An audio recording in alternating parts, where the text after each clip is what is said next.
ممثلة ومغنية شهيرة أبهرت بموهبتها الجمهور وتميزت بجمالها وأنوثتها الطاغية. تعالوا معنا لنتعرف على قصة حياة الفنانة نسرين طافش.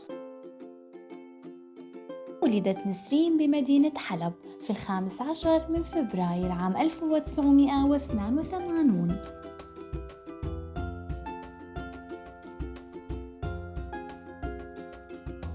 تعد نسرين طافش ممثلة سورية فلسطينية جزائرية بآن واحد، حيث ولدت في سوريا لأب سوري فلسطيني هو الشاعر يوسف طافش، أما والدتها فتعود أصولها لمدينة وهران الجزائرية.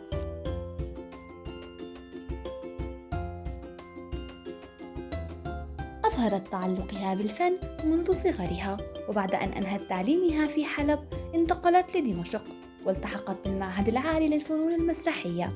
وشاء القدر بأن تتتلمذ على أيادي كبار النجوم السوريين من أمثال جمال سليمان وغسان مسعود، الأمر الذي سخر لها المشاركة في العديد من الأعمال قبل تخرجها من المعهد العالي المسرحي عام 2008. بدأت تتوالى عليها أدوار البطولة وسرعان ما أصبحت نجمة معروفة، وقد لفت جمالها وشخصيتها القوية أنظار الجميع. كان مسلسل هولاكو أول أعمالها الفنية، وبعدها شاركت في ربيع قرطبة وأبدت تميز كبير في كلا الدورين لتتوالى مشاركاتها الفنية، فسنحت لها الفرصة بالمشاركة بالكثير من أدوار البطولة مثل مسلسل صبايا الذي كان نقطة تحول في مسيرتها الفنية.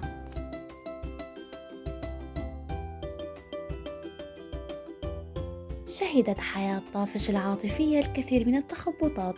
تزوجت للمرة الأولى من رجل أعمال إماراتي لم تعلن عن هويته، وانفصلت عنه عام 2013، وبعدها أصبحت حياتها محط للشائعات.